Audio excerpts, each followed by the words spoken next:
அஸ்ஸலாமு அலைக்கும் வரஹ்மத்துல்லாஹி வபரகாத்துஹு. அளவற்ற அருளாளனும் நிகரற்ற அன்புடையவனுமாகிய அல்லாஹ்வின் திருநாமம் கொண்டு ஆரம்பிக்கின்றேன். பிஸ்மில்லாஹிர் ரஹ்மானிர் ரஹீம். எங்கள் ரசூலே கரீம் முஹம்மது முஸ்தபா ரசூல் ஸல்லல்லாஹு அலைஹி வஸல்லம் அவர்கள் பேரிலும் அவர்களின் அடியொற்றி நடந்த நல்லடியார்கள் அனைவர் பேரிலும் இறைவனின் நல்லாசி என்றென்றும் தரிவடுவதாக என்று வேண்டிக் கொள்கிறேன். எனது அன்பிற்குரிய மாணவ மக்களை, குர்ஆனில் 1599 இலக்க ஆயத்தில் உமக்கு யகீன் ஏற்படும் வரையில் இபாதத்தை செய்து கொண்டிருப்பீராக என்று அல்லாஹ் கூறுகிறான். இந்த ஆயத்தில் குறிப்பிடப்பட்ட யகீன் என்ற சொல்லுக்கு மௌத்து, அதாவது மரணம் என்றும், இபாதத் என்ற சொல்லுக்கு வணக்கம் என்றும் சிலர் பொருள் கூறி உண்மையை இருட்டடிப்பு செய்து கொண்டிருக்கிறார்கள் என்பது தென்படுகிறது.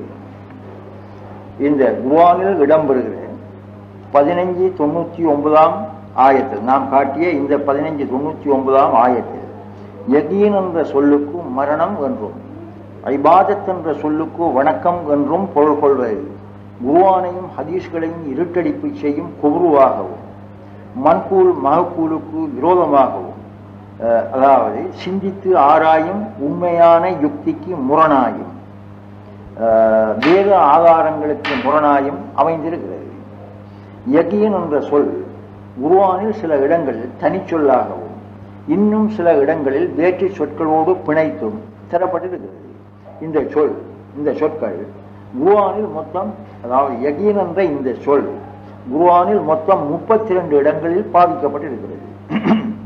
இவ்வுண்மையை நீங்கள் நம்ப வேண்டுமானால் குர்ஆனில் உள்ள பின்வரும் ஆயத்துக்களை ஆராய்ந்து பாருங்கள். ஒரு குறிக்கப்பட்ட அளவு ஆயத்துக்களை நான் இங்கு தருகிறேன். 13:2, 2:4, 2:117, 5:50, 28:3, 28:72, 30:60, 31:4, 32:24, 45:44, 45:20, 52:36,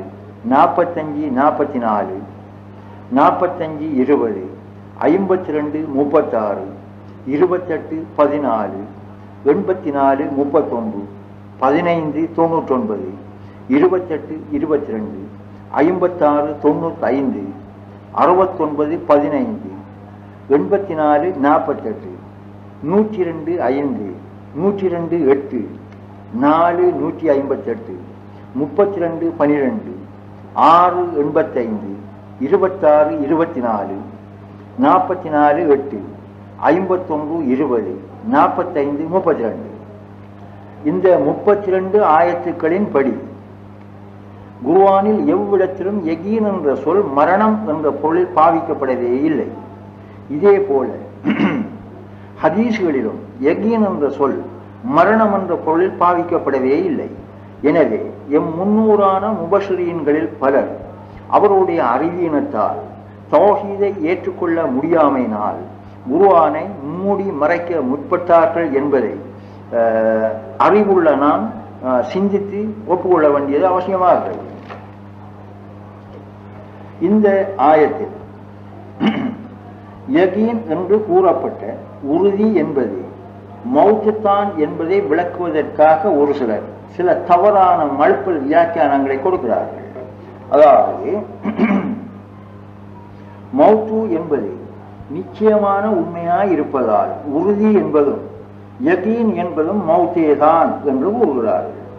இன்னும் சிலர் இறந்த பின்புதான் நரக சுவர்க்கம் உண்மை என்று மனிதன் உறுதி கொள்ளுவான், ஆகையினால் உறுதி என்பது அல்லது யகீன் என்பது மரணம் தான் என்கிறார்கள். இவ்வகையினர் குர்ஆனை வாசிக்கவே இல்லை என்று தோன்றுகிறது. ஏனென்றால் குர்ஆன் 55:26 ஆயத்தில் கொல்லுமன் அலைஹாஃபான், யாவும் அழிந்துவிடும் என்று அல்லாஹ் கூறுகிறான். அதாவது யாவும் அழிந்துவிடும், அல்லாஹ் மட்டும் மிஞ்சுவான் என்பது இந்த ஆயத்தின் அர்த்தம். அப்படி கூறப்பட்டிருப்பதால் அழியக்கூடிய சர்வ சிருட்டிகளும் குரு மயக்கு என்று தென்படுகிறது. எனவே உறுதி யகீன் என்பது இறை சன்னிதானமாகவே இருக்க வேண்டும் என்பது புலனாகிறது. இதை உணர்த்தும் இன்னும் பல ஆயத்துக்களும் ஹதீஸ்களும் தென்படுகின்றன. எனவே மயக்கு காட்சியான சிருட்டியுலகை அதாவது இம்மையையும் மறுமையையும் கூட குரூர் என்று கொண்டால் மௌத்தையோ ஆஹ்ராவையோ காண்பதுதான் உறுதி யகீன் என்று எப்படி கூற முடியும்? அல்லாஹ் மட்டுமே உண்டு என்று காண்பதுதான் உறுதி அல்லது யகீன் ஆக இருக்க வேண்டும். அல்லாஹ் மட்டுமே அன்றி இல்லை என்று அறிவதே யகீன், உறுதி, ஈமான் என்பதாக இருக்கிறது. ஆகவே ஈமானின் முழுமை என்பது கடலில் உப்பு கல்லு கரைந்து கடலோடு கடலாய் இருப்பது போல மனிதன் இன்சான் அல்லாஹ்வில் ஃபனாவாகி அழியும் நிலைமைதான் யகீன், ஈமான், உறுதி என்பதாகும். ஃபனாபி தௌஹீது என்பதன் உண்மை இதுவே. எனவே யகீன் என்று கூறப்படுவது நிரப்பமான ஈமானை குறிப்பிட்டதே அல்லாமல் மௌத்தை குறிப்பிட்டதே அல்ல. இன்னும் கவனித்து பாருங்கள். இறந்த பின் நரக சுவர்க்கத்தை மனிதன் பார்க்க போகிறான். அப்போது உலகு ஓர் கனவை ஒத்தது என்று அறிகிறான். இதை போல லிகா என்ற இறைசன் நிதானத்தை அடையும் போது நரக சுவர்க்கங்களும் கனவு காட்சியை போன்ற மயக்க ஹுரு காட்சியே என்பதை அறிய போகிறான். இந்த அறிவின் இறுதி இலக்கைதான் லிகா அல்லது இறை உணர்வு அல்லது தஜல்லி என்ற பூரண யகீனாய் அதாவது ஈமானாய் அமைகிறது. இந்த நிலைமையை பெறும் வரையிலும் மனிதன் இபாதத்தை செய்ய வேண்டும் என்பதே ஆயத்தின் அர்த்தமாகும். குர்ஆன் 6:75 ஆயத்தில் இப்ராஹிம் அலைஹிஸ்ஸலாம் அதாவது இப்ராஹிம் யகீன் கொள்வதற்காக வானங்களிலும் பூமியிலும் உள்ள மலக்குத்தை நாம் அவருக்கு இவ்வாறு காண்பித்து வந்தோம். மீண்டும் ஒரு முறை கூறுகிறேன், கவனிங்க. இப்ராஹிம் யகீன் கொள்வதற்காக வானங்களிலும் பூமிகளிலும் உள்ள மலக்கூத்தை நாம் அவருக்கு இவ்வாறு காண்பித்து வந்தோம்.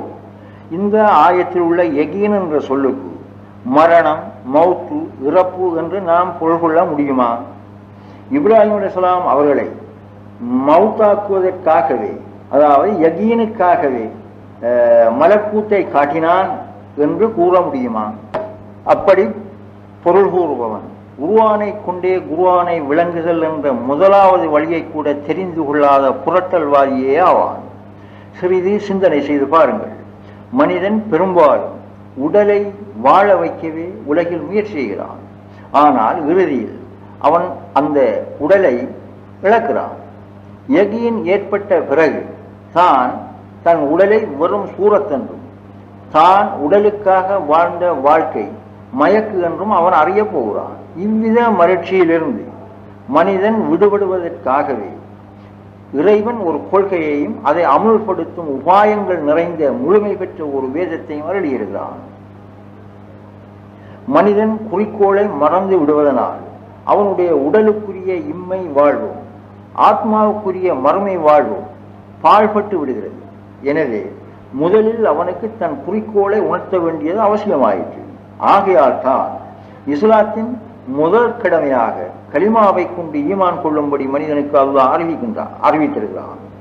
இந்த கலிமாவை கூறுபவர் அல்லாஹ்வே அன்றி இல்லை என்பதை அறியும் போது அவரை அறியாமலே நான் யார் என்ற கேள்வி அவரின் உள்ளத்தில் தோன்றிவிடுகிறது. இந்த கேள்விக்கு விடை கண்டறிவதற்கு உலக வாழ்க்கையை சரியான முறைப்படி அமைக்க வேண்டியதும் அவசியமாகிறது. இந்த அவசியத்துக்காகவே குர்ஆன் தரப்பட்டிருக்கிறது. அப்படியானால் இக்கேள்விக்குரிய பதிலை அறிவதே மனிதனின் இம்மை வாழ்வு என்பது தென்படுகிறது. எனவே சிருஷ்டி தன்னை அறிவதற்காகவே படைக்கப்பட்டுள்ளது என்பது நிரூபணமாகிறது. ஒரு ஹதீஸை தருகிறேன். நான் அறியப்படாத மறைந்த பொக்கிஷமாயிருந்தேன். அப்போது நான் அறியப்பட வேண்டும் என்று நாடி சிருஷ்டிகளை படைத்தேன். சிருஷ்டிகள் என்னை கொண்டே என்னை அறிந்தன என்று ரசூல் ஸல்லல்லாஹு அலைஹி வஸல்லம் அவர்கள் கூறியதாக ஹதீஸுல் குதுஸில் வந்திருக்கிறது. ஆதாரம் தாவிராத்துன் நஜ்மியா போன்ற பல கிதாபுகளில் இந்த ஹதீஸ் இடம்பெறுகிறது. இந்த அறிவு தௌஹீது என்ற அடிப்படையில் ஏகமாக்கி கொண்டிருந்தால், அதாவது முராகபா ஆராய்தல் சிந்தனை செய்து கொண்டிருந்தால் ஒரு தருணத்தில் அவ்வறிவு ஹக்குல் யகீன் என்ற உண்மையான விசுவாசத்தை பெற்றுவிடும். ஹக்குல் யகீனை பெற்ற மனிதர் உண்மையான ஈமானில் உறுதி பெற்றுவிட்டால் இனிமேல் அவர் இபாதத் அதாவது ஏகமாகுதல் செய்ய வேண்டிய அவசியமில்லை. இதை விளக்கத்தான் நாம் காட்டிய இந்த 1599 ஆயத்து வாமுத்து ரப்பக்க ஹத்தா யாத்தியக்கல் யகீன் என்று அருளப்பட்டிருக்கிறது. இதில் இன்னுமோர் உண்மை உண்டு. அப்து என்பது சுய நிர்ணய உரிமையற்ற அடிமை என்பதுதான் அர்த்தம். அது வெறும் சூரத்து மட்டும்தான். இந்த அடிமை சுய நிர்ணய உரிமையுடையதாய், அதாவது அனானியத்துடையதாய் இருக்கும்போது நான் வேறு அல்லாஹ் வேறு என்ற அனானியத்தை அழிப்பதற்காகவே ஏகமாக்கி கொண்டு, அதாவது ஐபாதத்தை செய்து கொண்டு இருந்தது. இந்த அறிவு நிரப்பம் பெற்றுவிட்டால், ஹக்குல் யகீனாக மாறிவிட்டால், இந்த அடிமை அதாவது அப்து சுய நிர்ணய உரிமையற்ற பூரண அடிமையாய் அப்துவாய் அமைந்து விடுகிறது. எனவே அறிவதற்காக படைத்தேன் என்பதும் செயல் வழியாக படைத்தேன் என்பதும் ஒரே பொருளை உணர்த்துவதாகும். ஏனென்றால் நான் இதற்கு முன் பல முறை உங்களுக்கு விளக்கம் தந்ததின்படி எவ்வச்செயலில் யார் யார் எப்படி ஈடுபடினும் அந்த செயல் அறிவதே ஆகும் என்பதை மறக்க முடியாது. இன்ஷா அல்லாஹ் நான் பின்னால் விளக்கி தருவேன். எனவே மௌத்தாகும் வரையிலும் வணங்கு தொழு என்பதும் இதற்கு ஆதாரமாய் ரசூலின் கியாஷை காட்டுவதும் வெறும் புரட்டலும் இருட்டடிப்பும் ஆகும்.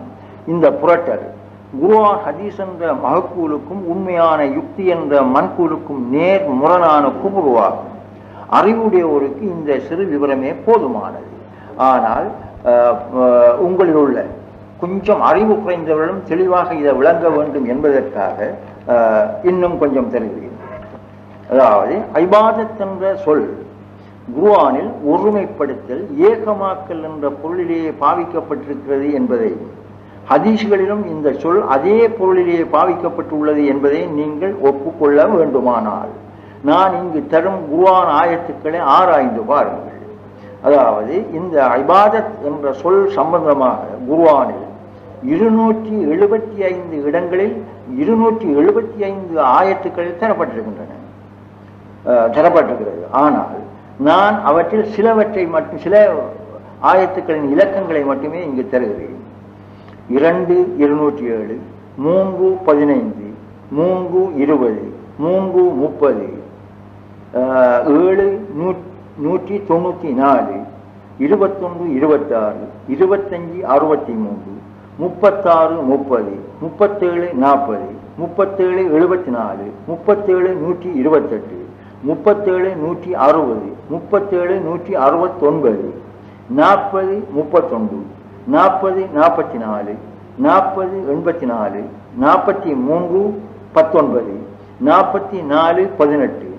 50 11, 26 6, 39 10, 39 16, 39 17. இது போல மீதி ஆயத்துக்களை நீங்க குர்ஆன்ல இருந்து தெரிவிங்க.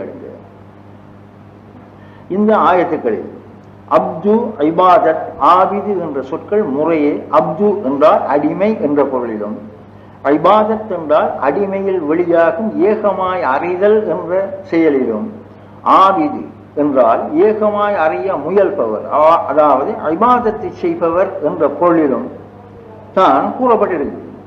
சூரத்து அப்துவாகவும், அதாவது அடிமையாகவும், அதிலிருந்து வெளியாகும் செயலான அறிதல், அதாவது ஏகமாக்கல் என்பது செயலாகவும், அதாவது இபாதத்தாகவும் இருப்பதை நீங்கள் நுட்பமாக உணர வேண்டும். மேலும் குர்ஆனில் இபாதத் என்ற சொல் எங்கு இடம்பெற்றாலும் அது ஒருமைப்படுத்தல் ஏகமாக்கல் என்ற பொருளிலேயே கூறப்பட்டிருக்கிறது என்று அப்பாஸ் ரலியல்லாஹு அன்ஹு அவர்கள் அறிவித்துள்ளதாக ஒரு சில தப்சீர்களில் விரிவுரை செய்திருப்பதை சிந்தனை செய்து நீங்கள் தெளிவுபடுங்கள். இந்த இபாதத் என்ற சொல்லுக்கு என்னுடைய திருக்குர்ஆன் தீர்ப்பு 1ஆம் பாகத்தில் தெளிவாக விளக்கம் அளித்திருக்கிறேன்.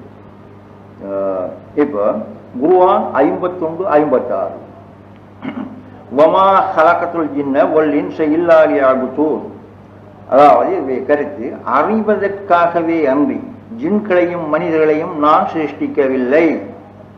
இந்த மொழிபெயர்ப்பை நிரூபிக்க ஹதீஸ்களும் இஜ்மா கியாஸும் பூரணமான ஆதாரங்களாக இருக்கின்றன.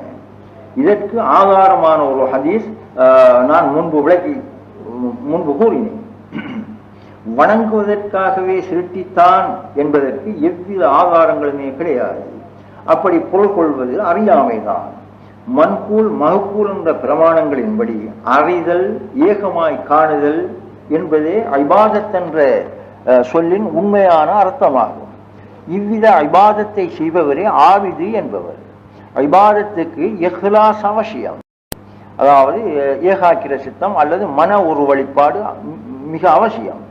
இஹ்லாஸை உருவாக்கும் பயிற்சிகளே வணக்கம், அமல் என்ற சொல்லால் உணர்த்தப்படும் தொழுகை, நோன்பு, திக்ர் என்ற அமல்களாகும். இப்போது உங்களுடைய விசேட சிந்தனைக்கு சில குறிப்புகளை தருகிறேன். வணங்குவதற்காகவே மனிதனும் ஜின்னும் படைக்கப்பட்டிருக்கின்றன என்ற வாதம் அறிவுக்கு முரணாகிறது. எப்படி என்றால், அல்லாஹ்வின் நோக்கத்தை தோற்கடிக்கும் எந்த ஆற்றலும் எங்கேயும் எவரிடமும் எப்போதும் கிடைக்கவே கிடையாது. இது எல்லோரும் ஒப்புக்கொண்ட ஓர் இஜ்மா, அதாவது ஏகோபித்த அபிப்பிராயம் ஆகும். இதுக்கு குர்ஆன் ஹதீஸ்களில் நிறைய ஆதாரங்கள் இருக்கின்றன. மனிதனும் ஜின்னும் வணங்கவே, அதாவது தொழுவதற்காகவே படைக்கப்பட்டிருந்தால் அவ்விரு கூட்டமும் எங்கிருந்தாலும் தொழுது கொண்டே வணங்கிக் கொண்டே இருக்க வேண்டும். இல்லையானால் அல்லாஹ்வின் நாட்டம் தடைப்பட்டு விட்டது என்றாகும். ஒரு பொருள் எதற்காக படைக்கப்பட்டதோ அந்த பொருள் அந்த நோக்கைத்தான், அந்த படைக்கப்பட்ட நோக்கத்தை மட்டும்தான் நிறைவேற்றும். இறைவனின் நோக்கை எந்த சிறுட்டியினாலும் மீற முடியாது. உதாரணமாக, உஷ்ணத்தை தருவதற்காகவே நெருப்பை அல்லாஹ் படைத்திருக்கிறான். அந்த நெருப்பு பனிக்கட்டியின் செயலை, அதாவது பனிக்கட்டியின் குணத்தை ஒருபோதும் கொள்ள முடியாது. பனிக்கட்டி நெருப்பின் பண்பையும் பெற முடியாது.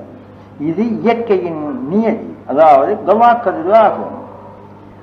மனிதன் வணங்குவதற்காகவே படைக்கப்பட்டிருந்தால் மனிதனால் வணக்கத்தை தவிர வேறு எதையும் செய்யவே முடியாது. எனவே மனிதன் அறிவதற்காக படைக்கப்பட்டிருக்கிறான் என்று வணங்குவதற்காக அல்ல.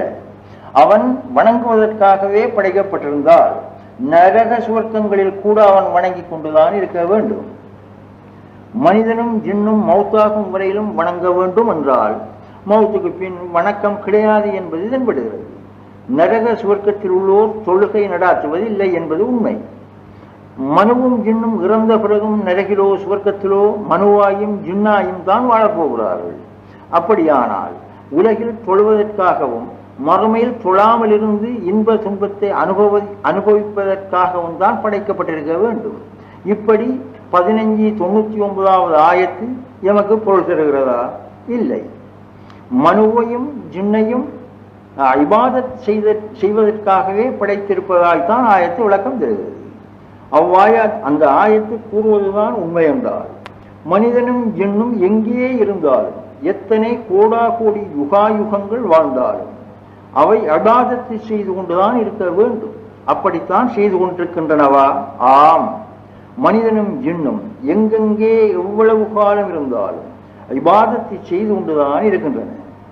நன்மை, தீமை, சுக துக்கங்களை அறிந்து கொண்டே இருக்கின்றன. இம்மை மறுமை போன்ற நிலைகளில் அனுபவ அறிவை பெற்றுக்கொண்டே இருக்கின்றன. அல்லாஹ்வின் நாட்டத்தை அல்லது நோக்கத்தை அணுவும் மீற முடியாமல் அறிந்து கொண்டேதான் இருக்கின்றன. அறிதல் நல்லறிவாயினும் தீய அறிவாயினும் அறிதல் என்பது ஒரே ஒரு விஷயம்தான். எனவே இன்சையும் ஜின்னையும் அறிவதற்காகவே படைத்தான் என்பதே ஆயத்தினால் உணர்த்தப்படும் பூரண உண்மை என்பதை நாம் ஒப்புக்கொள்ள முடியும். வணங்குவதற்காக படைத்தான் என்பது அறிவியல்களின் விதண்டாவாதமாகும். இறையக்கியத்தை பெறும் வரையிலும் அறிந்து கொண்டிருப்பதே இன்சானுடையவும் ஜின்னுடையவும் வாழ்வாய் அமைந்திருக்கிறது. இறையக்கியம் எப்போது ஏற்பட்டதோ அப்போதே மனிதன் ஜின் என்ற நாமங்களும் அற்று போய்விடும். அவ்விடத்தில் அந்த இடத்தின் பெயர்தான் யகீன், ஈமான், விசுவாசம் என்பது. இந்த ஈமான் ரப்புக்குரியதே என்று அப்துக்குரியதல்ல. அப்துக்கு இரவலாய் பாவிக்கப்படுகிறது. எனவேதான் யகீன் ஏற்படும் வரையில், அதாவது ஏகமாக்கல், இபாதத்தை செய்தல், அறிதல், ஆராய்தல் செய்து கொண்டிரு என்று அந்த ஆயத்து அறிவுறுத்துகிறது. யகீன் ஏற்பட்டு விட்டால் இபாதத், அதாவது அறிதல் கிடையாது. ஏன்? அங்கே சிறுட்டி கிடையாது. அப்து என்ற நாமமோ ரப்பு என்ற நாமமோ கிடையாது. இருப்பவன் அல்லாஹ் மட்டுமே ஆவான். இதுதான் கலிமாவின் இறுதி இயல்கை. அவன் அறிந்தவனாய் இருக்கும் போது அவனுக்கு அறிய வேண்டிய அவசியமே இல்லை அல்லவா? இப்போது 51, 56ஆம் ஆயத்தில் மனிதன் படைக்கப்பட்ட நோக்கத்தை, அதாவது மனித வாழ்வின் குறிக்கோளை விளக்கவும், 1599ஆம் ஆயத்தில் மனிதன் தனது குறிக்கோளை அடைய கையாள வேண்டிய உபாயத்தை விளக்கவும் தான் தரப்பட்டிருக்கின்ற நினைவே அல்லாமல் வணக்கத்தை வற்புறுத்துவதற்காக தரப்பட்டவை அல்ல. இன்னும் சிறிது விவரம் தர நான் விரும்புகிறேன். மனிதன் பிறப்பதும் வாழ்வதும் இறப்பதும் மீள்வதும் ஏன் என்பதை கொஞ்சம் சிந்தனை செய்து பார்ப்போம். உலக வாழ்வில் ஏற்படும் நல்ல தீய இன்ப துன்பம் போன்ற ஒன்றுக்கொன்று முரணான எல்லா அனுபவங்களையும் ஒன்று சேர்த்து ஆராய்ந்து பாருங்கள். தாய் வயிற்றிலிருந்து வெளியான குழந்தை தன் புலன்கள் வாயிலாய் உலகின் இயற்கை நீதிகளை படிப்படியாய் அனுபவத்தில் அறிகிறது. வேம்பின் கசப்பையும் தேனின் இனிப்பையும் மிளகாயின் உரைப்பையும் உப்பின் உவர்ப்பையும் அனுபவத்தில் அறிகிறது. இறக்கும் வரையிலும் நல்லதையோ தீயதையோ அனுபவத்தில் அறிந்து கொள்வதே வாழ்வாக அமைந்திருக்கிறது.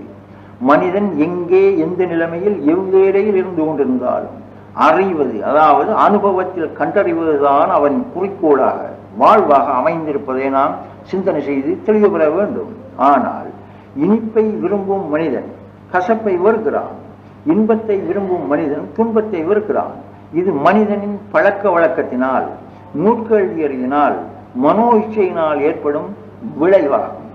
உண்மையை நோக்கினால் மனிதன் இன்பத்தினாலும் துன்பத்தினாலும் நல்லதினாலும் தீயதினாலும் குறைவினாலும் நிறைவினாலும் பெற்றுக்கொள்வது அனுபவம் என்ற அறிவே அன்றி வேறில்லை.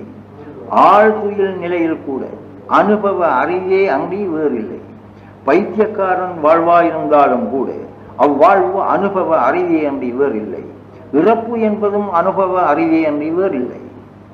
மறுமையில் கூட மனிதன் அனுபவ அறிவை பெறுவதற்காகவே சுவர்க்கத்துக்கும் நரகத்துக்கும் செல்கிறான், இறக்கிறான், உயிர்ப்பிக்கப்படுகிறான். நரகத்தின் துன்பத்தினாலும் சுவர்க்கத்தின் இன்பத்தினாலும் மனிதன் பெற்றுக்கொள்வது அறிவே அன்றி வேறில்லை. இந்த உண்மையை மனிதன் அறியாமல் வாழலாம். ஆனால் மனிதன் எவ்வுலகில் எப்போது எப்படி வாழ்ந்தாலும் அவ்வாழ்வு அனுபவத்தின் அறிதலே அன்றி வேறில்லை. எனவே மனிதன் அறியாதிருந்தவற்றை, அதாவது நன்மை தீமைகளை அறிவதற்காகவே சிருஷ்டிக்கப்பட்டிருக்கிறான், அறிவதற்காகவே வாழ்கிறான், அறிவதற்காகவே இறக்கிறான், அறிவதற்காகவே ஆஹ்ராவில் எழுப்பப்படுகிறான், அறிவதற்காகவே நரக சுவர்க்கங்களுக்கு செல்லுகிறான். இதை நம்மால் மறக்க முடியுமா? முடியாது. இதை விளக்குவதுதான் அறிவதற்காக படைக்கப்பட்டான் என்ற வமா ஹலகத்துல் ஜின்ன வல் இன்ஸ இல்லா லியஅ்புதூன் என்ற 51, 56 ஆயத்தின் உண்மையான நோக்கமாகும். இதை மூடி மறைப்பது முடியாத ஒரு காரியம். சரி, இப்படியானால் மனித அறிவு எப்போது முழுமை பெறும், அதாவது எப்போது நிரப்பம் பெறும், எப்போது அறிந்து முடிக்கும்? இது ஒரு கேள்வி. அறிய தேவையில்லாத நிலைமை எப்போது ஏற்படும்? இது நம்முடைய கேள்வி. சிருட்டி என்ற தலையில் இருக்கும் வரையிலும் அவ்வறிவு ஒருபோதும் நிரப்பம் பெறவே பெறாது. அறிவு முழுமை பெறும் வரையிலும் எங்கேயோ ஓரிடத்தில், அது நரகமாயிருக்கட்டும் சுவர்க்கமாயிருக்கட்டும், மனிதனுடைய வாழ்வு இருந்து கொண்டுதான் இருக்கும். இந்த வாழ்வு இம்மையாய் அல்லது மறுமையாய், நரக சுவர்க்கமாய் அல்லது நாம் அறியாத வேறோர் உலகமாய் இருக்கலாம். எங்கே எப்போது எப்படி வாழ்ந்தாலும் சிருட்டி உலகில் சிருட்டியாகிய மனிதனுக்கு குறைவு இருந்து கொண்டே இருக்கும். அறிவு தேவைப்பட்டு கொண்டே இருக்கும். அவன் குறைவற்றவனாய் அறிவில் முழுமை பெற்றவனாய் அமைவதானால் முழுமை பெற்ற சமதாய் தேவையற்றவனாயிருக்கும் இறைவனில் தன்னை நாஸ்தியாக்கிக் கொள்ள வேண்டியவனாயிருக்கின்றான். அதாவது கடலில் உப்புக்கள் கரைந்தது போல தன்னை அல்லாஹ்விலே பனாவாக்கிக் கொள்ள வேண்டிய கடமையுடையவனாக இருக்கிறான். நிரப்பமான சமதை விட்டும் நான் வேறு என்ற நிலைமை இருக்கும் வரையும் நிறையறிவு பெறும் வழி இல்லவே இல்லை. நிரப்பமான சமதுடன் எப்போது வேறு என்று இல்லாத நிலையில் மனிதன், அதாவது சிருட்டி அழிந்து விடுகிறானோ அப்போதுதான் அறிதல் என்ற வாழ்வு நிரப்பமடைகிறது. இந்த நிலைமையை மனிதன் பெறுவதானால் பல யுகாயுகங்கள் வாழ்ந்தாலும் முடியாத ஒன்றாகும். நரகு துன்பமாயும் சுவர்க்கம் இன்பமாயும் இருக்கலாம். ஆனால் அவை இரண்டையும் இறை சன்னிதானம் என்ற லிகாவுடன் ஒப்பிட்டு நோக்கினால் ஜன்னத் என்ற சுவர்க்கம் கூட இறை ஐக்கியத்தில் மூழ்கிவிட துடிக்கும் மனிதனிடத்தில் நரகம் போலவே இருக்கும். நரகு துன்பமாயும் சுவர்க்கம் இன்பமாயும் இருப்பதால் அவை இரண்டும் ஒவ்வொரு வகை கட்டுப்பாடுடையவைதான். முழுமை பெற்ற அனுபவத்தை அவ்விரு உலகங்களிலும் பெறவே முடியாது. ஏன்? அங்கே கஷ்ட நஷ்டத்தை அனுபவிப்பதும் இன்ப துன்பத்தை அனுபவிப்பதும் தான் மனிதனுடைய கடமையாக இருந்து கொண்டிருக்கிறது. இவ்வளவு கஷ்டமான மிக நீண்ட மனித வாழ்வை இலகுவாய் வெற்றி கொண்டு, அதாவது முழுமை பெற, தன்னிறைவு பெற, சாந்தி பெற, அறிவில் நிரப்பம் பெற எம்முடன் இருக்கும் இறைவன் எமக்கு மிக இலகுவான ஓர் உபாயத்தை உபதேசித்திருக்கிறான்.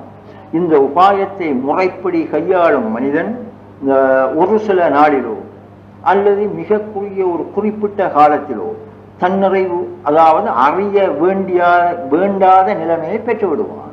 அதாவது அறிவில் முழுமை பெற்று விடுவான்.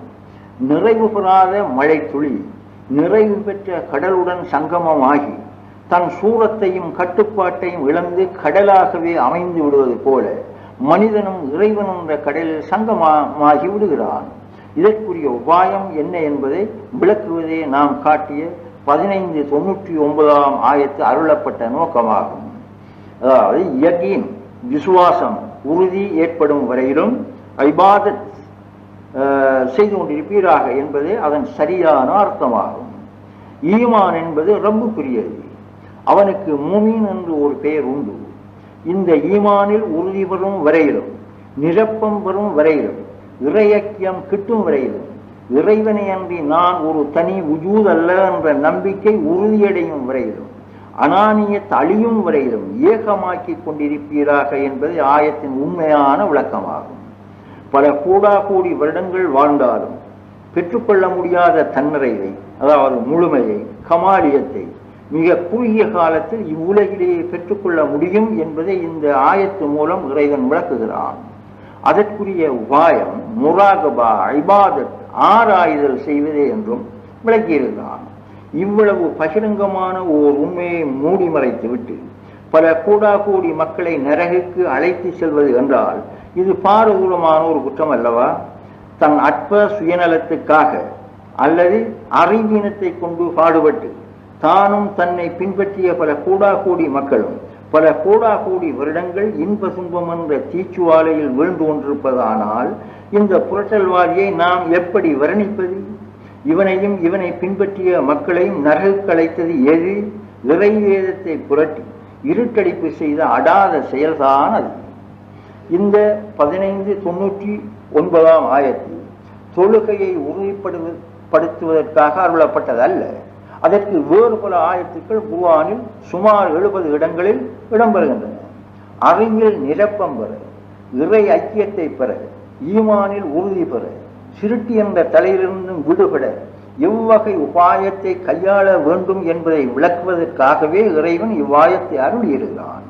அறிவிலிகள் மறுத்தாலும் கூட ஆயத்தின் உண்மை இதுதான். ஒரு ஹதீஸ் தருகிறேன்.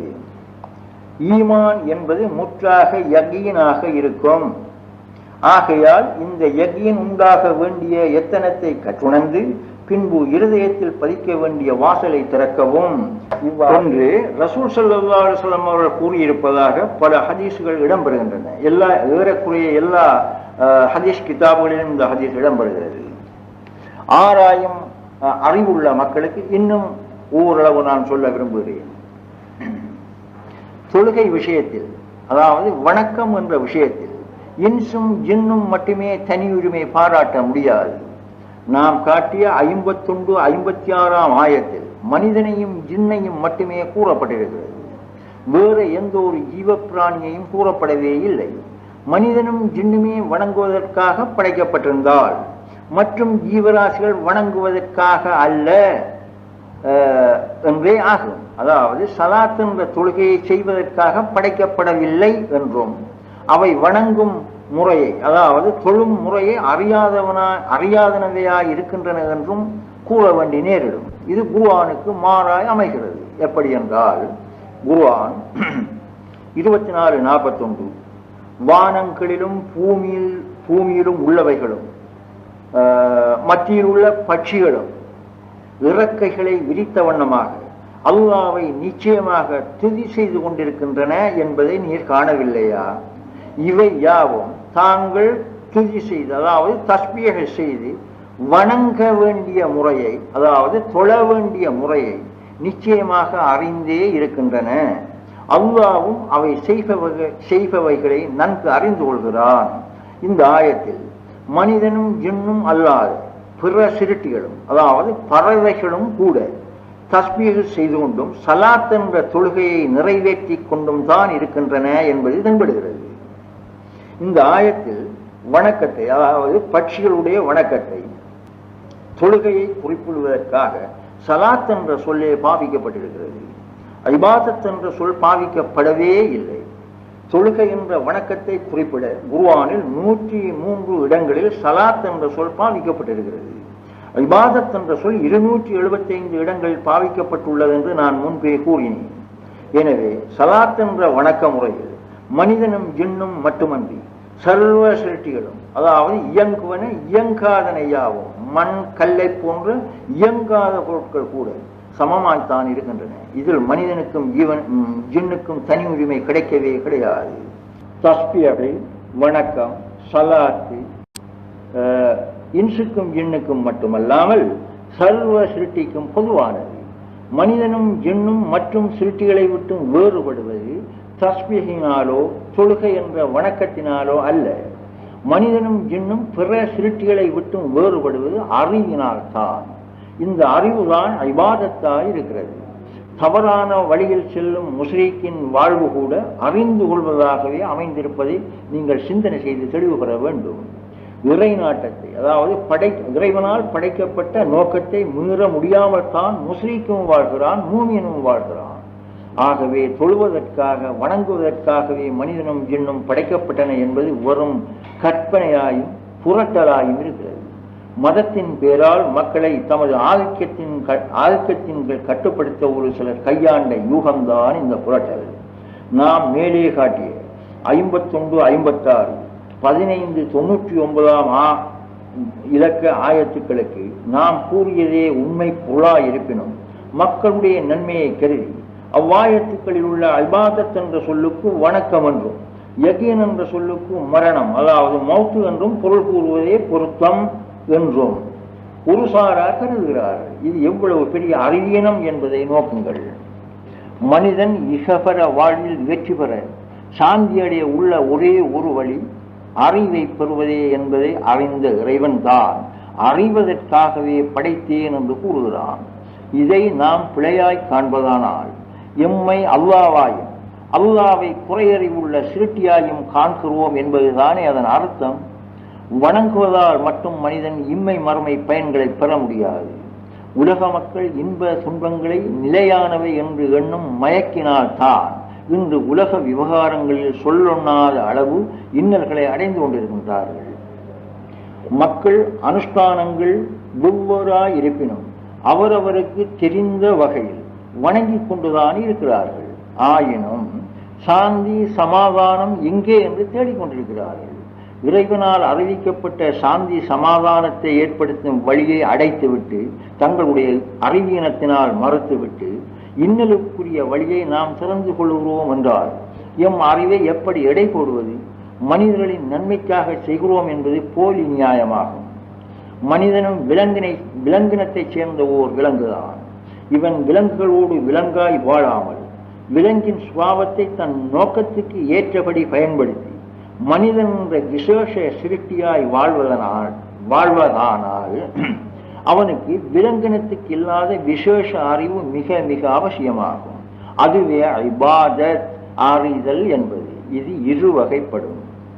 முதலாவது பௌதீக உடலுக்காக இபாதத்து செய்வது. இந்த விஷயத்தில் மனிதனும் விலங்கும் ஒன்றேதான். இவ்விஷயத்தில் விலங்கை விடவும் மனிதன் கேவலமானவனாய் இருக்கிறான். இந்த விவரம் நான் உங்களுக்கு முன்பு தந்திருக்கிறேன். இரண்டாவது, உடலுக்காகவும் உயிருக்காகவும் இபாதத்தை செய்வது. இது மனிதனுக்கும் ஜின்னுக்கும் மட்டுமே சொந்தமான இபாதத் ஆகும். 51, 56 ஆயத்தில் குறிக்கப்பட்ட இபாதத்து அறிதல் என்பது இதுதான். எனவே இந்த ஆயத்துக்களின் உண்மையை இருட்டடிப்பு செய்வது மக்களை விலங்குகளாய் மாற்றும் உபாயமே அன்றி வேறில்லை. மக்களை நேர்வழிப்படுத்தவே இருட்டடிப்பு செய்யப்பட்டுள்ளது என்றால் வேதம் என்பது அவசியமற்றதாகிவிடும். ஒவ்வொருவரும் நினைத்தது போலவே குர்ஆன் வசனங்களை இயற்றிக் கொள்ள வேண்டி ஏற்படும். மனிதருடைய அறிவுக்கேற்ற வசனடை பாஷையில் உதாரணங்கள் மூலம் விளங்கக்கூடிய வகையில் விளக்கப்பட வேண்டும் என்பதுதான் அல்லாஹ் ரசூலுடைய அறிவித்தலே அல்லாமல் உண்மையை மூடி மறைக்க வேண்டும் என்பதல்ல. மக்கள் வழி தவறி விடுவார்கள் என்பதும் அதற்காக மூடி மறைப்பதும் வரட்டு கௌரவத்தை பாதுகாக்கும் உபாயமே என்று உண்மை அல்ல. சரி, இப்போது எங்களுக்கு ஒரு சந்தேகம் ஏற்படுகிறது. இவ்விதமான ஆயத்துக்களை எம்முடைய முன்னோர் ஏன் இருட்டடிப்பு செய்தார்கள்? இதுதான் நம்முடைய சந்தேகம். இதற்கு நான் தரக்கூடிய பதில், யஹூது நசாராக்கள் மத கரடிகளாயிருந்து மக்களிடம் பொருளாதாரத்தை கௌரவத்தை பெற முயன்ற முறைகளையும் அவர்களால் கையாளப்பட்ட அடக்குமுறை பத்துவாக்களையும் பின்பற்றியே எம்முடைய முன்னோரில் மிக பல தான் தோன்றித்தனமான குருட்டுத்தனமான சட்டங்களை உருவாக்கி கொண்டு மக்களிடம் கௌரவம் பொருளாதாரம் போன்றவற்றை எதிர்பார்த்திருக்கிறார்கள்.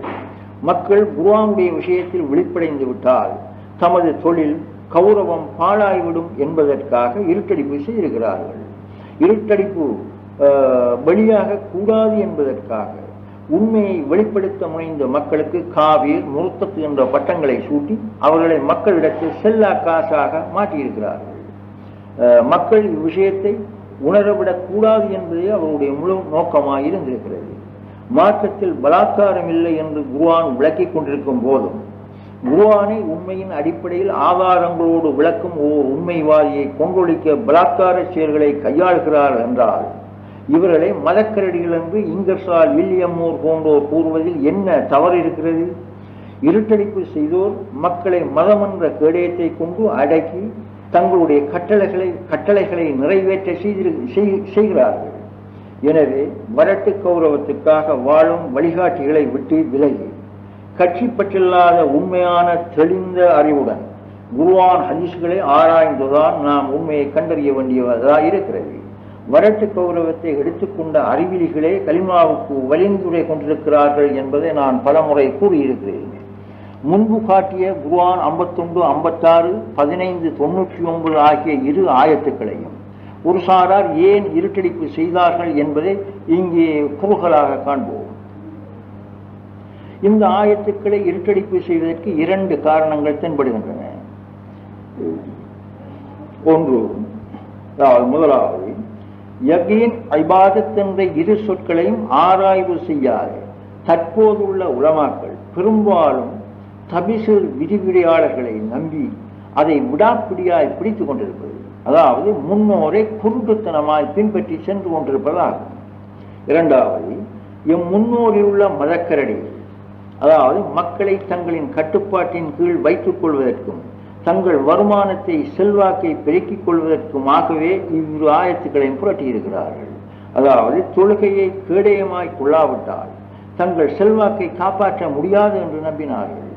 இவ்வாயத்துக்களுக்கு அந்த மதக்கரடிகள் எமக்கு காட்டிய ஆதாரம் என்னவென்றால், ரசூல் ஸல்லல்லாஹு அலைஹி வஸல்லம் அவர்களும் தோழர்களும் இறக்கும் வரையிலும் தொழுதிருக்கிறார்கள் என்பதே. இது எவ்வளவு அறிவீனம் என்பதை பாருங்கள். நாம் கூறிய இந்த இரு ஆயத்துக்களிலும் தொழுகை என்ற சொல் பாதிக்கப்படவே இல்லை. மீண்டும் கூறுகிறேன், நாம் கூறிய இவ்விரு ஆயத்துக்களிலும் தொழுகை என்ற சொல் பாவிக்கப்படவே இல்லை. சலாத் என்ற சொல் பாவிக்கப்படவே இல்லை. இபாதத் என்ற சொல் தான் பாவிக்கப்பட்டுள்ளது. இபாதத்து என்றால் ஏகமாக்கல், ஒருமைப்படுத்தல் என்பதே அதன் அர்த்தம். மூமின்கள் இறக்கும் வரையிலும் தொழுதே ஆக வேண்டும் என்பதை யாவரும் மறுப்பதற்கில்லை. இதை குர்ஆன் 4, 103 போன்ற பல ஆயத்துக்கள் உறுதிப்படுத்துகின்றன. இதை நிரூபிக்க ரசூல் ஸல்லல்லாஹு அலைஹி வஸல்லம் அவருடையவும் தோழர்களுடையவும் கியாஸை நாம் ஆதாரமாக கொள்ளலாம். ஆனால் நாம் காட்டிய இரு ஆயத்துக்களிலும் சலாத் என்ற சொல்லே தரப்படாமல் இருக்கும் போது ரசூலின் கியாஸை இதற்கு ஆதாரம் தந்து இறக்கும் வரை சொல்ல வேண்டும் என்று கூறுவது அறிவுள்ள உலமாக்களின் செயலா, தஜ்ஜால்களின் செயலா?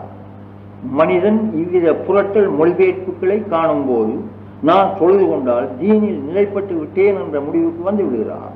நான் ஜன்னத்தில் நுழைவேன் என்று கற்பனை பண்ணிக் கொள்கிறான். இறைவனால் அறிவுறுத்தப்பட்ட அவசியமான உண்மையை உதாசீனம் செய்து இம்மை மறுமை இரண்டிலும் நஷ்டமடைகிறான். தொழுகை மூமின்கள் இறக்கும் வரையிலும் செய்ய வேண்டிய பரவான கடமை என்பதை யாரும் மறுப்பதற்கில்லை. நானும் அதை மறுக்கவே இல்லை. இதற்கு நாம் ரசூல் ஸல்லல்லாஹு அலைஹி வஸல்லம் அவருடைய கியாஸை எத்தனை முறையும் ஆதாரம் காட்டலாம். ஆனால் நான் காட்டிய 51, 56, 15, 99 ஆகிய, அதாவது வஅபுது ரப்பக ஹத்தா யஅத்தியக்கல் யகீன் என்ற ஆயத்துக்கும் வமா ஹலகத்துல் ஜின்ன வல் இன்ஸ இல்லா லியஅபுதூன் என்ற இந்த 2 ஆயத்துக்களுக்கும் தொழுகையை பற்றியோ ஆயத்துக்கள், அந்த 2 ஆயத்துக்களும் தொழுகையை பற்றியோ மௌத்தை பற்றியோ அணுவளவும் விளக்கவே இல்லை. இந்த 2 ஆயத்துக்களும் மனிதன் சிருஷ்டிக்கப்பட்ட நோக்கத்தை, குறிக்கோளை விளக்குவனவாயும் அந்த குறிக்கோளை அடையும் உபாயத்தை விவரம் தருவனவாயும் தான் இருக்கின்றன. எனவே இவ்வாயத்துக்களுக்கு வணங்குவதற்காக தொழுவதற்காக படைத்தான் என்பதும் மௌத்தாகும் வரையிலும் வணங்கு தொழு என்பதும் குர்ஆன், ஹதீஸ், இஜ்மா, கியாஸ், அதாவது மன்கூல் மஹ்கூல் ஆகிய மூலப்பிரமாணங்களுக்கு முரணான பொய்யும் புரட்டலும் ஆகும். இவ்வித ஆயத்துக்களின் உண்மை பொருளை நாம் விளக்கும் போது தொழாமல் இருக்கும்படி கூறுவதாய் விளக்குவதும் வெறும் அறியாமையும் பின்பற்றலால் ஏற்பட்ட மூட பிடிவாதமுமாகும். இவ்வித புரட்டல் மொழிபெயர்ப்புகளை அடிப்படையாய் கொண்டுதான் வஹாபிஷத்தில் முளைத்த இல்யாஷிஷ தப்லீக் மனிதர்களை மந்தைகளாய் மாற்றிக் கொண்டிருக்கிறது. இன்னும் ஒரு கூட்டம் படைத்தான் படைப்பெல்லாம் மனுவுக்காக, மனுவை படைத்தான் தன்னை வணங்க சொல்லி என்று கற்பனை பண்ணி கஞ்சா ஞானத்தோடு போய்கொண்டிருக்கிறது. மனிதனின் இம்மை மறுமையின் வெற்றிக்குரிய பாதை மறைக்கப்பட்டு கொண்டும் மனிதனின் சிந்தனா சக்தி பறிக்கப்பட்டு கொண்டும் இருக்கிறது. இது எவ்வளவு அக்கிரமம் என்பதை சிந்தனை செய்து பாருங்கள். இப்போது நான் கூறிய விஷயத்தை தொகுப்பாக சுருக்கமாக சொல்கிறேன், கவனிங்கள். மனிதன் புரூர் என்ற மகிழ்ச்சி உலகில் வாழ்கிறான். இவன் தன் சுய நிலையில் மகிழ்ச்சி நீங்கி முழுமை பெற்றவனாய் அமைய வேண்டும். இதற்கு வழி மகிழ்ச்சியிலிருந்து விடுபடுவது மட்டும்தான். மகிழ்ச்சி என்ற மறதியிலிருந்து விடுபடுவதற்காக மனிதனுக்கு ஒரு குறிக்கோள் அவசியமாகிறது. இந்த குறிக்கோள் தான் கலிமத்து தையிபா என்பது. இந்த கலிமத்து தையிபாவை தெளிவாய் விளங்கி அறிந்து ஒப்புக்கொண்டால் அதே கணம் மகிழ்ச்சி நீங்கி மறதி நீங்கி தெளிவடைந்து மனிதன் தன் சுயநிலையை உணர்ந்து கொள்ளுவான். மனிதன் இவ்வுலக சூழ்நிலையில் இந்த உண்மையில் திடீரென சஜிபட முடியாதவனாய் இருக்கிறான். எனவே முதலில் இவனுடைய எண்ணத்தை ஒருமுகப்படுத்தவும் அதில் தரிபட்டு நினைவை உருவாக்கவும் கூடிய பல பயிற்சிகள் தரப்பட்டிருக்கின்றன. அவைதான் தொழுகை, நோன்பு, சக்காத்து, ஹஜ்ஜி, திக்ர், முராகபா போன்றவை. இந்த பயிற்சிகள் மனிதன் சூழ்நிலைக்கும் அறிவின் தகைமைக்கும் ஏற்றபடி பல படித்தரங்களாய் தரப்பட்டிருக்கின்றன. இவற்றில் எவையும் ஒன்றுக்கொன்று முரணே அல்ல. யாவுக்கும் நோக்கம் ஒன்றே ஒன்றுதான். இந்த பயிற்சிகள் யாவுக்கும் மூலமாய் அமைந்திருப்பது கலிமாவினால் உணர்த்தப்படும் தௌஹீத் என்ற ஈமானாகும். ஈமானை உறுதியடைய செய்யும் பயிற்சிகளே அமல்கள் என்பவை. இந்த பயிற்சிகளை ஈமான் உறுதிப்படுத்தவில்லை, ஆனால் அந்த அமல்களில் எவ்வித பிரயோசனமும் கிடையாது. அமல்கள் பயனளிப்பதை ஆகிராவில் தான் காணலாம் என்பது அறியாமையாகும். ஆராயும் திறம் நம்மிடம் இருந்தால் அமல்கள் இம்மையிலும் பயனளிப்பதை நாம் காணலாம். மனிதனோ பிறப்பு, இறப்பு, இம்மை, மறுமை என்ற ஆழம் காண முடியாத சமுத்திரத்தில் நீந்தி கொண்டிருக்கிறான். அருவாகுடைய ஆழத்திலிருந்து பௌதிக உலகில் பிறக்கிறான். பௌதிக உலகிலிருந்து இப்போது எம்மறிவுக்கு சூட்சும உலகான ஆக்ராவில் பிறக்க போகிறான். இறைசன்னிதானத்தை அடையும் வரையிலும் நரகிலோ ஜன்னத்திலோ எத்தனையோ மாற்றங்களை, இறப்பு பிறப்புகளை பெறப்போகிறான். இறைசன்னிதானத்தை அடைந்த போது இவன் இறப்பு பிறப்பு ஏற்றம் இறக்கம் என்ற சகல தலைகளிலிருந்தும் சகல திரைகளிலிருந்தும் விடுதலை பெற்று தன்னுடைய சொந்த நிறைவை, சாந்தியை, சமாதானத்தை பெற்றுக்கொள்வான்.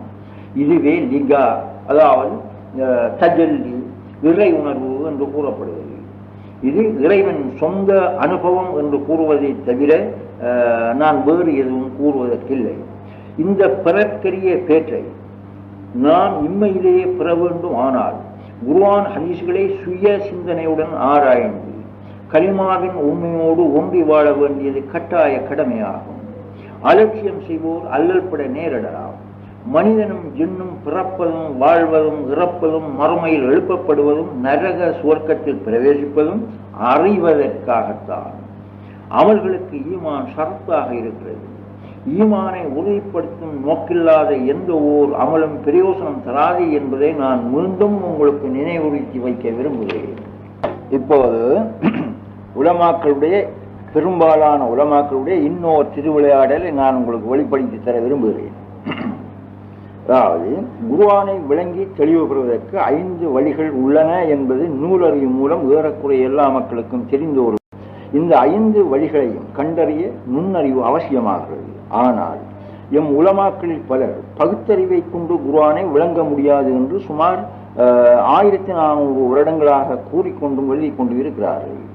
அதாவது ரசூல் ஸல்லல்லாஹு அலைஹி வஸல்லம் அவர்கள் இறந்ததுக்கு பிறகு சுமார் ஒரு 180-200 வருடங்களுக்கு பிறகு இப்படி கூறிக்கொண்டிருக்கிறார்கள்.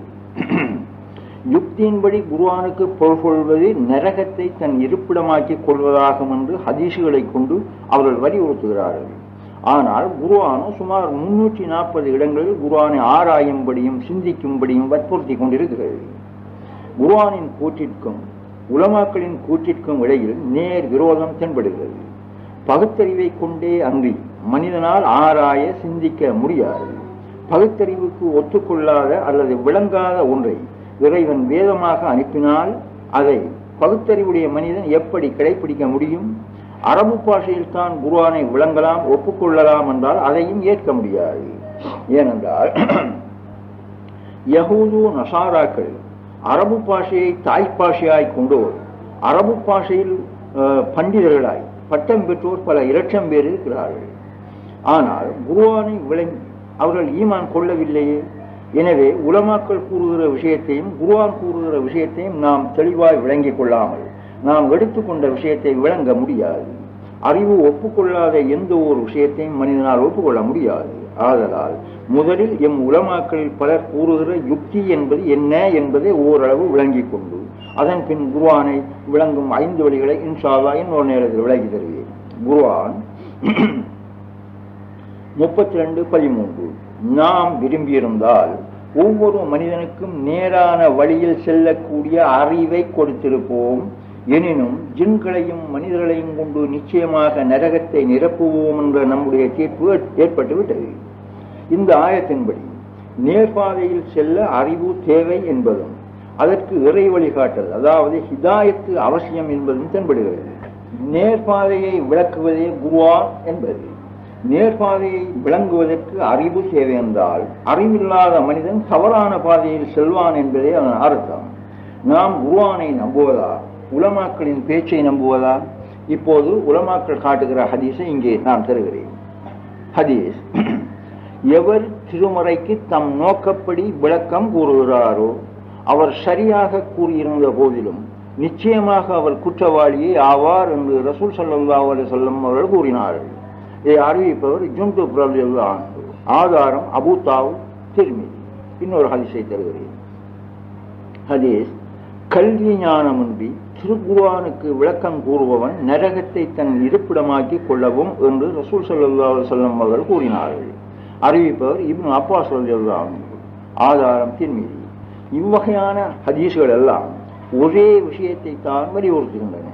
இந்த விஷயம் எது என்பதை நாம் பொறுமையோடு கண்டறிய வேண்டும். ஏனென்றால் சரியானதை பிழையானது என்றும் பிழையானதை சரியானது என்றும் விளங்கிக் கொண்ட அறிவினத்தால் மக்களை வழிகெடுக்க முனைகின்ற சில கூட்டங்கள் இவ்விதமான ஹதீஸ்களுக்கு தவறான அர்த்தங்களை கற்பனை பண்ணி தங்கள் தவறான நோக்கை உறுதிப்படுத்த முயல்கிறார்கள். இவ்வித ஹதீஸ்களை ஆதாரமாக எடுத்துக்கொண்ட இன்றுள்ள சில உலமாக்கள் பகுத்தறிவுக்கு குர்ஆன் விரோதம் என்றும் பகுத்தறிவை கொண்டு குர்ஆனை விளங்கக்கூடாதென்றும் விளங்க முடியாதென்றும் அப்படி விளங்குவது ஹராம் என்றும் விளக்குவது ஹராம் என்றும் குர்ஆனை இமாம்கள் எப்படி விளக்கினார்களோ அதை மட்டுமே நாம் ஏற்றுக்கொள்ள வேண்டும் என்றும் இமாம்களை ஏற்காதவன் காபீர் என்றும் அரபு பாஷை தெரியாதவரின் மார்க்க விளக்கத்தை கேட்பது கொடிய வழிகேடு என்றும் உலமாக்களாகிய தமது சொல்லை பொதுமக்கள் மீறாமலே வாழ வேண்டும் என்றும் கூறி மக்களை மேலும் மேலும் அறியாமை என்ற இருளிலேயே செலுத்திக் கொண்டிருக்கிறார்கள் என்பதை நான் காணுகிறேன். முற்கால மதாச்சாரிகள் மக்களை தம் ஆதிக்கத்தின் கட்டுப்படுத்த கையாண்ட அதே வழிமுறைகளையே இவர்களும் கையாளுகிறார்கள். இவ்வித மூடத்தனமான ஏமாற்று வித்தை பிரச்சாரங்களும் அடக்கு முறைகளும் தான் இன்றைய இஸ்லாமிய சமூகத்தை சீரழித்துக் கொண்டிருக்கின்றன. இவ்விதமான அமாவாசை ஆளுங்கள் தங்களை மேதைகளாய் காட்டி வயிறு வளர்க்க கௌரவம் தேடவே இத்தகைய பிரச்சாரங்களை செய்து கொண்டிருக்கிறார்கள் என்று நான் துணிந்து கூற விரும்புகிறேன். ஒரு சில உலமாக்களின் பேச்சில் மயங்கிய மக்கள் குர்ஆனுக்கு சாம்பிராணி புகை போட்டுக் கொண்டிருக்கிறார்களே அன்றி குர்ஆனை பெரும்பாலும் திறப்பதோ வாசிப்பதோ கிடையாது. எல்லோரும் குர்ஆன் தப்சீர்களை பார்வையிட்டு ஹதீஸ்களுடன் ஒப்பிட்டு நோக்கினால் லேபல் பேர்வழிகளான தாங்கள் மக்கள் முன்னிலையில் தலைகாட்ட முடியாது என்பதை அவர்கள் தெளிவாய் அறிந்தே இருக்கிறார்கள். மாற்ற விஷயத்தில் மக்கள் விழிப்படைந்து விட்டால் தங்களின் பிழைப்பு பாழாய்விடுமே. எனவே மாற்ற விஷயத்தில் மக்களை விழிப்படைய விடக்கூடாது என்பதே அவருடைய குறிக்கோளாகும். நாம் ஏமாறும் மக்களாய் இருப்பதனால் தான் அவர்கள் ஏமாற்ற நினைக்கிறார்கள். நாம் முன்பு காட்டிய ஹதீஸ்களை ஒரு சில உலமாக்களின் இரவல் மூளையை விட்டுவிட்டு சுய மூளையுடன் இப்போது நோக்குங்கள். குர்ஆனுடைய விஷயத்தில் தன் நோக்கப்படி சொந்த கருத்து யுக்தியின்படி என்றுதான் கூறப்படுகிறது அன்றி பகுத்தறிவை கொண்டு என்று ஹதீஸ்களில் கூறப்படவே இல்லை. சொந்த கருத்து என்னும் போது அது பகுத்தறிவுவாதம் என்று நாம் முடிவு கட்டி விடுகிறோம். இந்த முடிவுதான் இன்றுள்ள பெரும்பாலான உலமாக்களின் முடிவாகும். ஆனால் விஷயம் அப்படி அல்ல.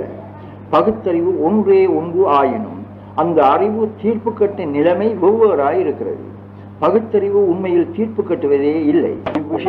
இவ்விஷயத்தை இங்கு ஓரளவு விளக்குவோம். இறைவனின் வழிகாட்டலை கொண்டு நேர்பாதையில் தரிபட்டிருக்கும் நல்லடியார்களை தவிர ஏனைய உலமாக்கள் அனைவரும் மிக கடினமான 3 திரைகளில் மாட்டிக்கொண்டிருக்கிறார்கள். தாம் இப்படி திரைகளில் சிக்கிக் கொண்டிருக்கிறோம் என்பதையும் அந்த மக்கள் அறிந்து கொள்வதில்லை. இவ்வித மக்கள் எந்த விஷயத்தில் தமது சொந்த கருத்தை எடுத்துக்கொண்டாலும் அது நாம் முன்பு நான் உங்களுக்கு விளக்கி காட்டிய 3 திரைகள், அதாவது முத்திரைகளின் அடிப்படையில் தான் உருவானதாக இருக்கும். இவ்வகை மக்களின் அறிவுக்கு பகுத்தறிவு என்பது பெயர் அல்ல. இந்த அறிவுக்கு வஹமு, பேத புத்தி, சபல புத்தி, மூட புத்தி என்பதே பெயராகும். இந்த வஹமு என்ற பேத புத்தி பழக்க வழக்கம், நூற்கேள்வி அறிவு, மனோ இச்சை ஆகிய திரைகளுக்கு அடிமையாய் இருந்து கொண்டுதான் தனது சொந்த கருத்தை, யூகத்தை உருவாக்கி கொள்கிறது. இந்த சொந்த கருத்து சரியாயும் இருக்கலாம், பிழையாயும் இருக்கலாம். உண்மையை நோக்கினால் இந்த சொந்த கருத்து என்பது பழக்க வழக்க நூற்கேள்வி அறிவினால் பெற்றுக்கொண்ட அறிவை அடிப்படையாய் கொண்டுதான் உருவாகிறது. அதாவது கண்மூடித்தனமான பின்பற்றலில், தக்லீதில் இருந்துதான் இது உருவாகிறது. இது உண்மையான பகுத்தறிவும் அல்ல, உண்மையான அனுமான ஆராய்வோடுள்ள யுக்தியும் அல்ல, அதாவது மகக்கூலும் அல்ல. ஆனால் சிந்தனை குறைந்த மக்கள் இவ்வித அறிவே பகுத்தறிவு, யுக்தி என்று ஏமாந்து விடுகிறார்கள். வணக்கத்துக்கு பாத்திரமான நாயன் யாரும் இல்லை அல்லாஹ்வை தவிர என்று கலிமாவுக்கு பொருள் கொண்டது நூற்கேள்வி அறிவின் மூலம் அறிந்து கொண்ட ஒருவர் கலிமாவுக்கு அல்லாஹ் தவிர இலாகில்லை என்று பொருள் கொண்ட இன்னொருவரை காணும் போது அவரின் கூற்று பிழை என்றும் சுருக்கென்றும் வழிகேடென்றும் கூறுகிறார். இதுதான் சொந்த கருத்து என்பது. இந்த சொந்த கருத்து எம் முன்னோரின் சொந்த கருத்தே என்பதை அவர் உணராமலே பின்பற்றி சென்று கொண்டிருக்கிறார். தான் நேரான பாதையில், அதாவது மூதாதைகளின் பாதையில் செல்வதாக நம்பியிருக்கிற அவர் மூதாதைகளின் வழிகாட்டலை விடாப்பிடியாய் பிடித்துக் கொண்டிருப்பதால் அவர் எந்த நூலில் எந்த கேள்வி அறிவில் ஊறி உள்ளாரோ அந்த அறிவை கொண்டுதான் குர்ஆன் ஹதீஸ்களை அணுகுவார். அவருடைய அறிவுக்கு முரண்பட்டதாய் தென்படும் குர்ஆன் ஹதீஸ்களின் விளக்கங்களை அவருடைய அறிவுக்கேற்றபடி புரட்ட, இருட்டடிப்பு செய்ய, மறைக்கவே முயற்சிப்பார். மக்கள் இப்படி போய்கொண்டிருப்பதன் காரணம் என்ன? தங்களுடைய நூற்கேள்வி அறிவு, பழக்க வழக்கம், மனோ இச்சை என்பவை சரியானவையா பிழையானவையா என்ற எவ்வித ஆராய்வும் இல்லாமல் குருட்டுத்தனமாய் சரிதான் என்று நம்பிக்கொண்டு திடீர் முடிவு கட்டுவதே மக்கள் தவறான வழியில் போய்கொண்டிருப்பதற்கு மிக முக்கியமான காரணமாகும். இவ்வித மூடபுத்தியினால் ஏற்பட்ட யுக்தியை, சொந்த கருத்தை கொண்டு குர்ஆன் ஹதீஸ்களை அணுகக்கூடாது என்பதே நாம் முன்பு காட்டிய ஹதீஸ்களின் போதனையாகும். அந்த ஹதீஸை இன்னும் ஒரு முறை அவதானியுங்கள். அதில் எவர் தம் நோக்கப்படி விளக்கம் கூறுகிறாரோ என்ற வசனம் இன்னும் ஒரு உண்மையை அறிவிக்கிறது. நோக்கம் என்பது நீயத், விருப்பம், கொள்கை என்ற பொருளுடையதாய் இருப்பதால் சிறுக்கென்ற தவறான நோக்கிலிருந்து கொண்டு விளக்கம் கூறுதல் என்ற பொருளை அந்த வசனம் உணர்த்துகிறது. அப்படியானால் நாம் காட்டிய முதலாவது ஹதீஸில் சொந்த கருத்து சரியாயிருந்தாலும் அவர் குற்றவாளியே தான் என்று ஏன் கூறப்பட வேண்டும் என்ற ஒரு சந்தேகம் நமக்கு ஏற்படுகிறது. சொந்த கருத்தின்படி ஒரு வசனத்துக்கு அல்லது சில வசனங்களுக்கு விரிவுரை கொடுப்பது சரி என்று கண்ட ஒருவர் அதே சொந்த கருத்தை கொண்டு மற்றும் வசனங்களுக்கும் விரிவுரை கொடுக்க முற்படலாம் அல்லவா? ஆகையால் தான் இது குற்றம் என்று கணிக்கப்படுகிறது. அதாவது தன் குறையறையில் நிறையறிவான வேத வசனத்தை கட்டுப்படுத்திய குற்றம் அவரை சார்கிறது. இன்று உலமாக்கள் என்ற போர்வையில் உலாவும் மிக பெரும்பாலார் இவ்வித பின்பற்றலில் போய்கொண்டிருப்பதால் குர்ஆன் ஹதீஸ்களை மறுக்கவும் முற்படுகிறார்கள். இன்னொரு எந்த ஒரு விஷயத்தை எடுத்துக்கொண்டாலும் இன்ன இமாம் எழுதியது இன்ன மாமையதை எழுதியது என்று கூறிக்கொண்டு ஏதோ எல்லாம் நூல்களை ஆதாரம் காட்ட முற்படுகிறார்கள். இவர்கள் ஏதோ ஒரு இமாமை பின்பற்றாதவன் காபீர் என்று கூறுவது மட்டுமல்லாமல் எழுதியும் வைத்திருக்கிறார்கள். ஆனால் யாராவது ஒருவர் உங்களுடைய இமாம் யார் என்று இவர்களை கேட்டால் எங்களுடைய இமாம் குர்ஆன் தான் என்று கூறிக்கொள்கிறார்கள். குர்ஆன் 31:24 அவர்களை நோக்கி அல்லாஹ் இறக்கியதை பின்பற்றுங்கள் என்று கூறப்பட்டார். அதற்கு அவர்கள் இல்லை, எங்கள் மூதாதைகள் எதன் மீது இருக்க கண்டோமோ அதனையே பின்பற்றுவோம் என்று கூறுகிறார்கள். அவருடைய மூதாதைகளை ஷைத்தான் நரக வேதனையின் பால் அழைத்திருந்தாலுமா பின்பற்றுவார்கள் என்று அல்லாஹ் கேட்கிறான்.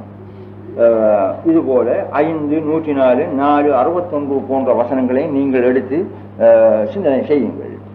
இவ்வித ஆயத்துக்கள் முஸ்லிக்கீன்களை காபிரியன்களை நோக்கி கூறப்பட்டது என்று இந்த கூட்டத்தினர் மழுப்பினாலும் அந்த மக்கள் கூறிய அதே கூற்றைத்தானே இவர்களும் கூறுகிறார்கள். மூமின்களோ அல்லாஹ் ரசூலின் சொல்லை அப்படியே ஏற்று நடப்பார்களே அன்றி இப்படி விதண்டாவாதம் செய்யவே மாட்டார்கள். அபூஜஹல் கூட தான் இப்ராஹிம் அலைஹிஸ்ஸலாம் அவருடைய மார்க்கத்தில் இருந்து கொண்டிருப்பதாகவே நம்பியிருந்தான். தன் மூதாதைகளை கண்மூடித்தனமாய் பின்பற்றியதால் இப்ராஹிம் அலைஹிஸ்ஸலாம் அவர்களுக்கு ஓர் விக்கிரகத்தை உருவாக்கிய வணங்கினான். இந்த தீய செயலுக்கும் அவன் முஸ்லிக்காய் அமைவதற்கும் காரணமாயிருந்தது அவனுடைய குருட்டுத்தனமான பின்பற்றல்தான். தன் மூதாதையரும் தானும் நேரான பாதையில் இருப்பதாக நம்பிக்கொண்டுதான் அவன் ரசூல் ஸல்லல்லாஹு அலைஹி வஸல்லம் அவர்களை வழி தவறியவர் முர்த்தத்து என்று கூறினான். இந்த அபூஜஹலின் இயற்பெயர் அபுல் ஹிகம் என்பது அறிவாளரின் அல்லது ஞானவான்களின் தந்தை என்பது அதன் பொருள். அபூஜஹல் அரபு மண்ணில் பிறந்து வளர்ந்து வாழ்ந்தவன். அரபு பாஷையில் பாண்டித்தியமுடையவன். நபியின் பேச்சையும் குர்ஆன் வசனங்களையும் தெளிவாய் சந்தேகமின்றி விளங்கிக் கொண்டதனால் தான் அவன் ரசூலை நோக்கி, முஹம்மதே, உம்மை நாம் பொய்யராக்கவில்லை, ஆயினும் நீர் எதனை கொண்டு வந்தீரோ அதனையே பொய்யாக காணுகிறோம் என்று கூறியிருக்கிறான். இந்த அபூஜஹல் ரசூல் ஸல்லல்லாஹு அலைஹி வஸல்லம் அவருடைய பேச்சையும் குர்ஆன் வசனங்களையும் இபாரத் என்ற வெளிச்சத்தினாலும் தலாலத் என்ற கருத்தினாலும் தெளிவாய் விளங்கி அறிந்தும் கூட அதை ஒப்புக்கொள்ள முடியாமல் தான் இருந்திருக்கிறான். ஆனால் அவனுடன் இருந்த உமரே ஃபாரூக் ரலியல்லாஹு அன்ஹு அவர்கள் அல்லாஹ்வின் ஹிதாயத்தை கொண்டு விளங்கி அறிந்து கொண்டதனால் ஈமான் கொண்டார்கள். அபூஜஹல் குர்ஆனையும் ஹதீஸையும் பொய்யாகவே கண்டான். அபூஜஹல் குர்ஆனையும் கலிமாவையும் பொய்யாக கண்ட காரணம் தான் என்ன? குர்ஆனையும் ரசூல் ஸல்லல்லாஹு அலைஹி வஸல்லம் அவருடைய விளக்க உரையையும் ஆராய சிந்திக்க அவன் எடுத்துக்கொண்ட அடிப்படை பிழையாய் அமைந்திருந்தமைதான் அதற்கு காரணம். குர்ஆன் மூமின்களின் ஈமானை உறுதிப்படுத்துவதாயும் முஸ்லிம்களின் சிறுக்கை மிகைப்படுத்துவதாயும் அமைக்கப்பட்டிருக்கிறது. குர்ஆன் 2:26 வசனம் இதற்கு ஆதாரமாக அமைந்திருக்கிறது. எனவே குர்ஆனை நாம் சரியான உரிய முறைப்படி சிந்தித்து தெளிவு பெற வேண்டியது அவசியமாகும். ஹதீஸ் சிந்தித்து ஆராயாமல் குர்ஆன் ஓதுவதில் நன்மை இல்லை. விளங்கி அறியாத வணக்கம் ஓர் வணக்கமே அல்ல என்று ரசூல் ஸல்லல்லாஹு அலைஹி வஸல்லம் அவர்கள் கூறியிருக்கிறார்கள். இந்த ஹதீஸை அறிவிப்பவர் அலி ரலியல்லாஹு அன்ஹு. ஆதாரம் ரஜீ. இன்றுள்ள பெரும்பாலான லேபல் உலமாக்கள் குர்ஆனின் பக்கம் மக்களை அழைப்பதும் ஆனால் அவர்களுடைய விளக்கங்களும் விரிவுரைகளும் குர்ஆன் ஹதீஸ்களுக்கு மாறாயிருப்பதும் ஆராய்வாளர்கள் அறிந்த ஒரு விஷயம்தான். இன்னும் இந்த மக்கள் உரிய முறைப்படி குர்ஆன் ஹதீஸ்களை அணுகாமல் குருட்டுத்தனமான பின்பற்றலை கொண்டே அணுகுகிறார்கள். கண்மூடித்தனமான பின்பற்றலில் ஊறியிருப்பதால் குர்ஆன் வசனங்கள் ஒன்றுக்கொன்று முரணாயிருப்பது போல இந்த அமாவாசை பேர்வழிகளின் அறிவுக்கு தென்படுகிறது. குர்ஆனில் எவ்வித முரண்பாடும் கிடையாது என்று குர்ஆன் 4:82 வசனம் வலியுறுத்துகிறது. குர்ஆன் 53:28. இதை பற்றி அவர்களுக்கு யாதொரு ஞானமும் கிடையாது. ஆதாரமற்ற வீண் கற்பனையை தவிர அவர்கள் பின்பற்றுவதில்லை. கற்பனை உண்மைக்கு முரணான யாதொன்றையும் உறுதிப்படுத்தாது. இது போன்ற பிற ஆயத்துக்களையும் நீங்கள் எடுத்துக்கொள்ளுங்கள். ஒரு ஹதீஸ், இறுதி காலத்தில் ஆற்றல் அனுபவம் இல்லாத மடையர்கள் வருவார்கள். வெளித்தோற்றத்தில் வெளியரங்கமான தொழுகை, நோன்பு முதலாம் அமல்களில் மிக பேணுதலாயிருப்பார்கள். ஆனால் அவர்கள் கெட்ட கொள்கை, அதாவது சிறுக்குடையவர்களாகவும் பிசகான நம்பிக்கை, அதாவது ஈமான் கொண்டவர்களாகவும் இருப்பார்கள் என்று ரசூல் ஸல்லல்லாஹு அலைஹி வஸல்லம் அவர்கள் கூறியிருக்கிறார்கள். இதை அபூ ஸயீத் குத்ரி ரலியல்லாஹு அன்ஹு இந்த ஹதீஸை அறிவிக்கிறார்கள். இந்த ஹதீஸ் புகாரியில் இடம்பெறுகிறது. இன்னும் பல ஹதீஸ்களை என்னால் தர முடியும். இப்போது பகுத்தறிவு என்றால் என்ன, பகுத்தறிவின் வேலை என்ன என்பதை சிறிது சிந்தனை செய்து பார்ப்போம். பகுத்தறிவு என்று மக்களில் பெரும்பாலார் நம்பியுள்ள அறிவு 3 நிலைமைகளை ஒருங்கே பெற்றுக்கொண்ட ஒன்றாகும். பகுத்துணரும் அறிவு இருட்டிரையில் சிக்கும் போது உவகமு பேத புத்தி என்றும், ஒளித்திரையில் கட்டுணும் போது நுண்ணறிவு என்றும், இந்த இரு திரைகளிலிருந்தும் நீங்கும் போது நூறு என்றும் பெயர் பெறுகிறது. நாம் இதை நுட்பமாய் உணராவதில் உண்மை பிடிபடாது. மேற்கூறிய அறிவின் நிலைமைகள் ஒவ்வொரு வரையறைக்குட்பட்டவையாகும். இவற்றில் பகுத்துணரும் அறிவு எது என்பதை நோக்குவோம். ஒன்றுக்கொன்று முரணான பல பொருட்கள் அல்லது பல சொற்கள் அல்லது பல செயல்கள் இருப்பதை அறியும் போது அவற்றை ஒன்றோடொன்று ஒப்பிட்டு நோக்கி வேறுபாடு கண்டறியும் அறிவே பகுத்தறிவு என்பது. இந்த அறிவு சரிவிளை கணிப்பதும் அல்ல, தீர்ப்பு கட்டுவதும் அல்ல. பிரித்து வேறுபாடு காண்பது மட்டும்தான் அதன் தொழில். இந்த அறிவு உலகில் உள்ள இயங்கும் சிருஷ்டிகள் அனைத்திற்கும், புட்பூண்டுகளுக்கு கூட இயல்பாகவே இறைவனால் கொடுக்கப்பட்டிருக்கிறது. இதில் மனிதன் மட்டுமே உரிமை பாராட்ட முடியாது. இந்த அறிவு சரிபிழை கணிப்பதானால் இதற்கு ஓர் உறுதுணை, அதாவது எடுகோள் அவசியமாகிறது. இந்த துணை எடுகோள் பழக்க வழக்கம் என்ற இருட்டிரையாய் இருக்கலாம், அல்லது நூற்கேள்வி அறிவு என்ற ஒளித்திரையாய் இருக்கலாம். மனோ இச்சை என்பதும் இருள் ஒளித்திரைகளிலேயே புதைந்திருக்கிறது. பகுத்தறியும் அறிவு இதில் எதை துணையாய் எடுத்துக் கொள்கிறதோ அந்த அடிப்படையை கொண்டுதான் சரிபிழை கணிக்கிறது. இருப்பை வெறுப்பை உருவாக்குகிறது. விரும்ப வெறுக்க தீர்ப்பு கட்ட எந்த அடிப்படையை இந்த அறிவு எடுத்துக் கொள்கிறதோ அந்த அடிப்படையிலே இயங்குகிறது. இந்த இயக்கம் சரியானதாயும் இருக்கலாம், பிழையானதாயும் இருக்கலாம்.